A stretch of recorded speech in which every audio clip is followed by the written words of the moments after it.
Hi everyone, I welcome you all to this lecture.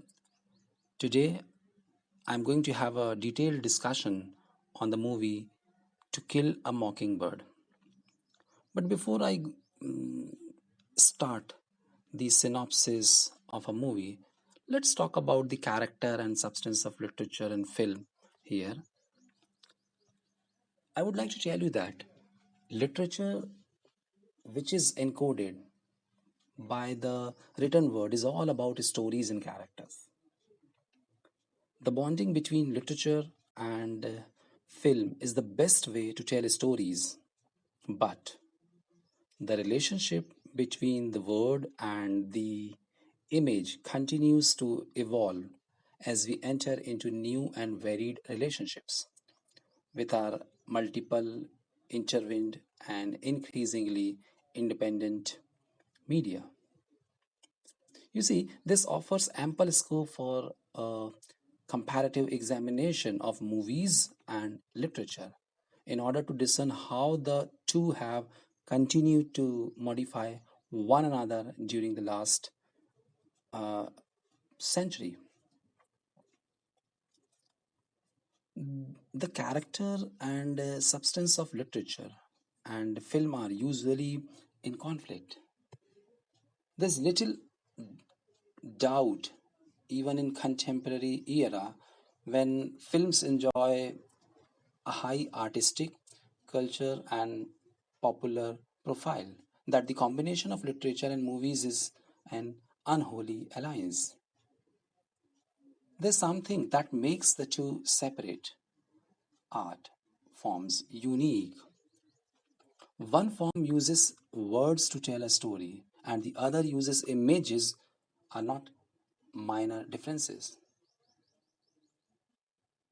See, you must have observed that plenty of movies have actually been based on novels and yet are works apart and independent of their source material. Moving images imprint certain inerasable elements in a spectator's mind and captures the complete attention to the viewers. You see, the movie was released in 1962, and at the time of its release in 1962, To Kill a Mockingbird won critical acclaim. Gregory Peck won an Oscar for Best Actor for his portrayal of Atticus Finch. Horton Foote, who wrote the screenplay, also won an Oscar. The film, based on Harper Lee's 1960 Pulitzer Prize winning novel of the same name, has a timeless quality despite its focus on Southern racism in the 1930s. You see, some film critics even suggest that To Kill a Mockingbird is one of the finest family oriented dramas ever made, powerfully resonant in present day America with its advocacy of tolerance, justice, integrity, and loving, responsible parenthood. Certainly, the film withstands the test of time. Even in the 21st century, yet it is Atticus Finch's role as lawyer that captures the minds of legal writers.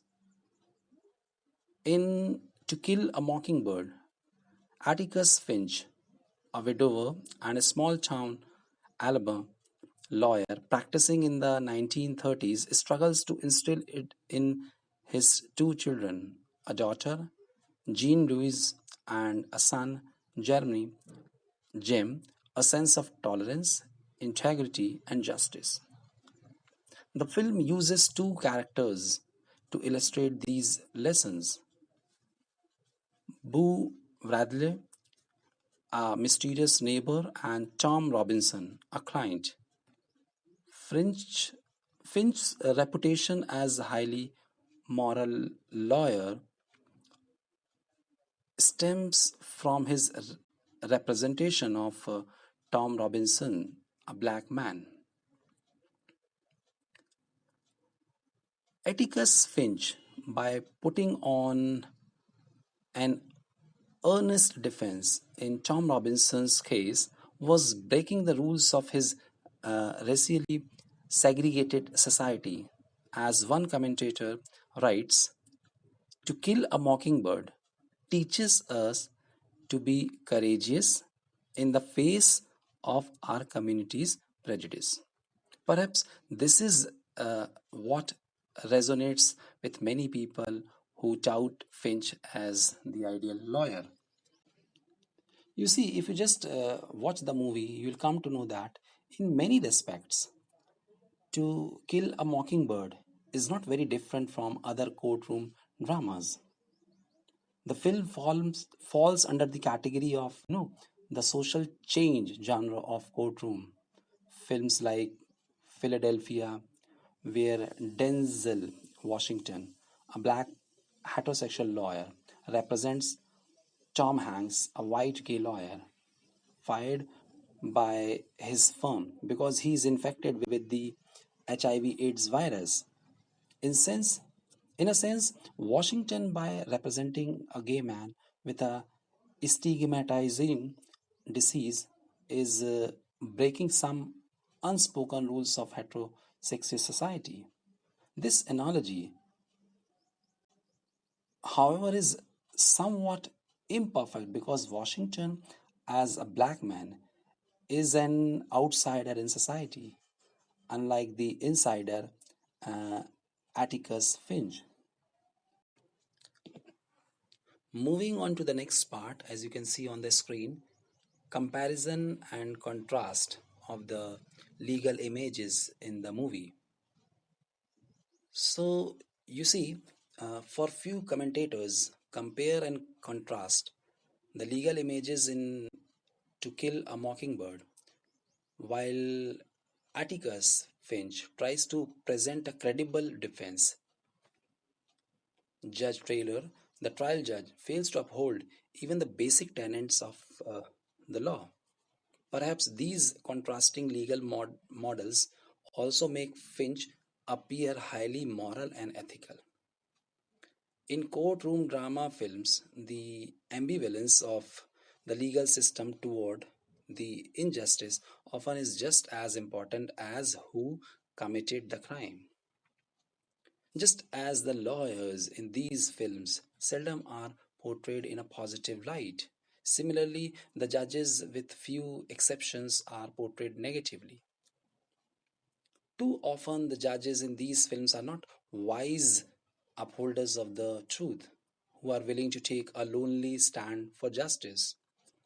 You see, if you talk about the other films, like you see in films like, 12 Angry Men, Kramer versus Kramer, and Philadelphia, the judge is invisible, or you can say almost silent.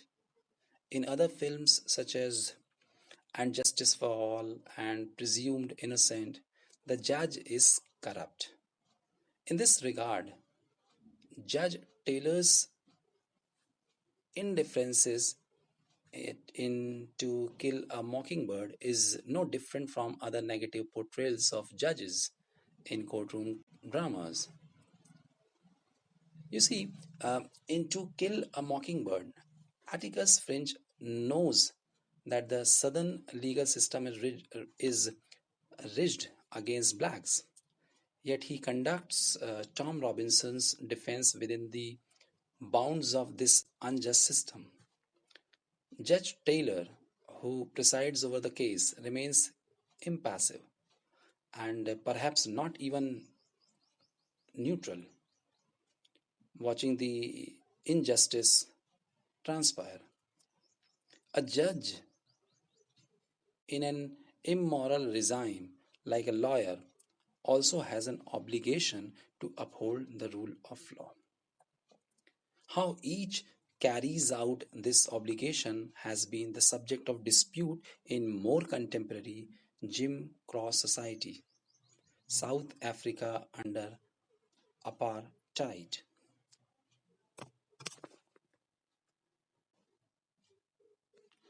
A small body of literature among South African legal scholars in the 1970s and 1980s discusses the appropriateness of judicial neutrality in an unjust society. These scholars debated two issues. First, where it is immoral for white lawyers to advocate on behalf of their non-white clients in a legal system rigged against these clients solely because of their race, and second, whether it is immoral for judges who in theory represent judicial neutrality to maintain or to remain neutral in an unjust society like South Africa during the apartheid era. Both questions are worth considering when passing on the morality of Atticus Finch and Judge Taylor in To Kill a Mockingbird. You see, the Jim Crow South portrayed in To Kill a Mockingbird is like South Africa under apartheid. South Africa was a legal regime whose general policies were discriminatory and oppressive, and Macomb Alabama was a legal regime that discriminated against non whites based on race.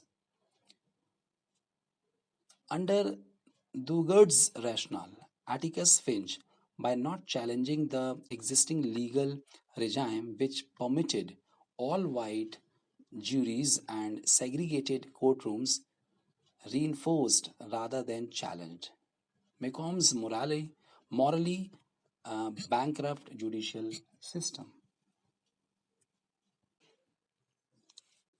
Moving on to the next segment, we can say that in representing Tom Robinson's, Finch was not working for social change. Providing Robinson with adequate counsel, even in the 1930s, is not the same as lawyering for social change. Finch's lawyering is different from the lawyering of Samuel Lebowitz, who represented the Scottsboro defendants in the 1930s. Lebowitz challenged the system and the systematic exclusion of blacks from the jury and took the cases to the United States Supreme Court. It is possible that Finch did more than the film suggests. He indicates a willingness to appeal Robinson's conviction. Since we do not see the beginning of the trial, we do not know whether Finch challenged the legality of all of the all white jury. If so, then his advocacy might go beyond simple advocacy for his client and seem more like lawyering for social change. Yet the viewer does not see Finch do any of these things in the film. Without more evidence, the portrait of Atticus Finch in the film does not measure up to real life civil rights lawyers of the period. As mentioned previously, Judge Taylor is far worse legal model than Finch because his actions clearly reinforce the immoral legal regime. In the mid 1980s, Raymond Rax, another South African law professor, saw a difference between judges and lawyers who work in an immoral legal regime. He argues and he says that judges represent the state, whereas lawyers who represent the downtrodden in an immoral legal system have a strong argument for their presence. Therefore, Rax wrote, judges should resign if they find the law morally indefensible. If we talk about the principles of legal regime and liberal principles, We can say that the liberal principles to which Dugard refers, Rax responded, have been replaced by principles of a legal regime that accepts the white minority as its constituency.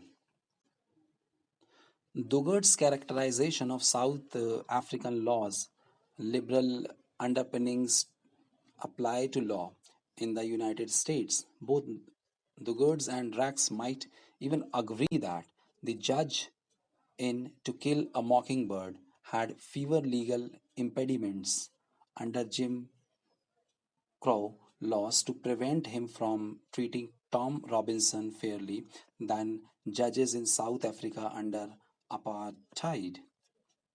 While Rax and would require Judge Taylor to resign, Dugard would condemn Judge Taylor, the trial judge in To Kill a Mockingbird, for not using the law to protect Robinson's rights.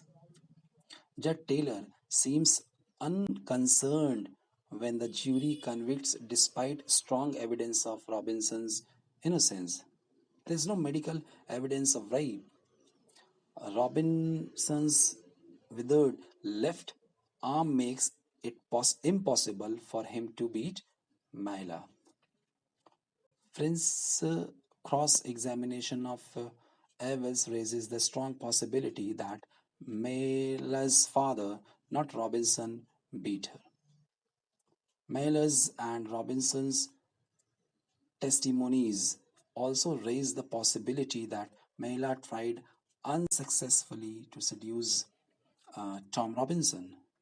Judge Taylor allows Robinson's conviction to stand, unlike Judge James Horton, the Alabama judge who presided over the trial of Haywood Patterson, one of the 9 Scottsboro boys. Judge Horton threw out the jury's verdict and ordered a new trial when the evidence presented by the prosecution failed to support the rape claim. Now, let's come to the conclusion part. As I have already given the problematic portrayals of legal figures into Kill a Mockingbird, but what accounts for its enduring praise, especially in legal circles? The film targeted a white audience at the dawning of modern civil rights era. As you can see on the screen, it conveys the message that moral and ethical lawyers abide by the rules of law. So we can simply say that it conveys the message that moral and ethical lawyers follow the rule of law even when they represent unpopular clients. This was an important message, especially for Southern audiences less than a decade after Brown versus Board of Education.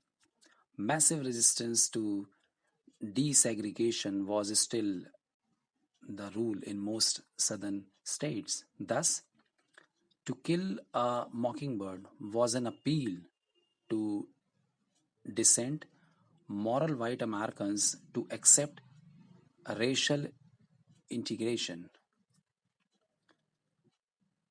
In the end, Atticus Finch represents the ideal, decent, ordinary, every lawyer who follows the rule of law rather than cleave to social convention. That he attains immortality for this feat says much about the power of race and racial subordination in shaping our responses and reactions to racial injustices.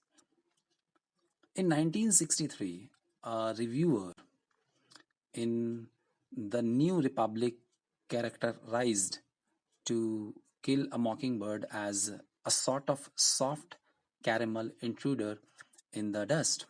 Atticus Finch's heroism as a lawyer in To Kill a Mockingbird seems no greater than the heroism of John Gavin Stevens, the white lawyer in Intruder in the Dust. Yet, John Gavin Stevens is not revered like Atticus Finch. So we can simply say that To Kill a Mockingbird is a film in which there's a great interplay of past and present, justice and injustice, innocence and experience, progress and tradition, old people and young people, male and female, characteristics, and so on. There are certain irrelevant scenes which were avoided by the creators of the movie in order to meet the financial and technical requirements. Unlike film, the novel has no rigid framework, and authors have taken full advantage of this freedom and represent the life with its entirety.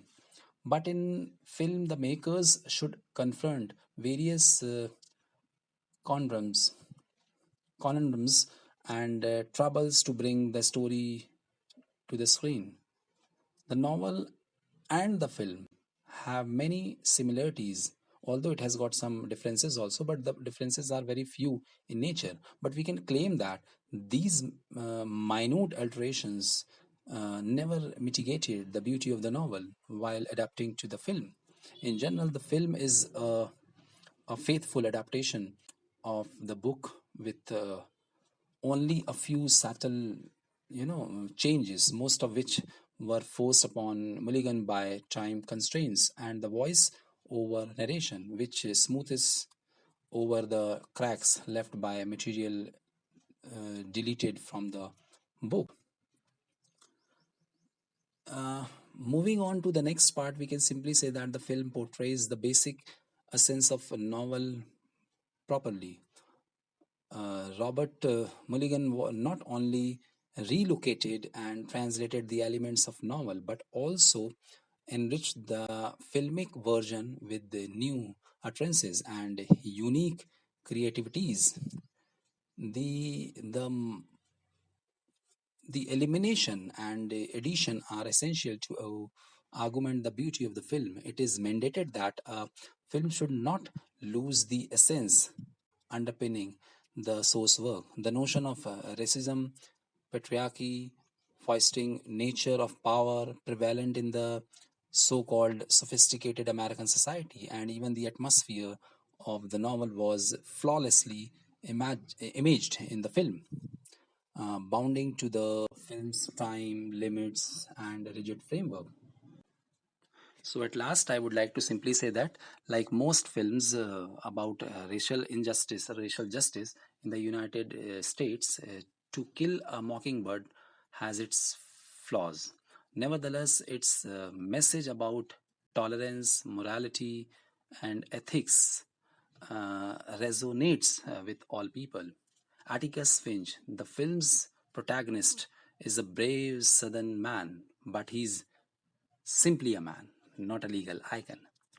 He should not be touted as the ideal lawyer in his era, nor in more contemporary times. So, this is all about the movie. I mean, the technical aspect we have already discussed. So, last, I would like to simply say that just watch the movie and you will get the legal aspect that we discussed today. And this is the end of my presentation. Thank you very much.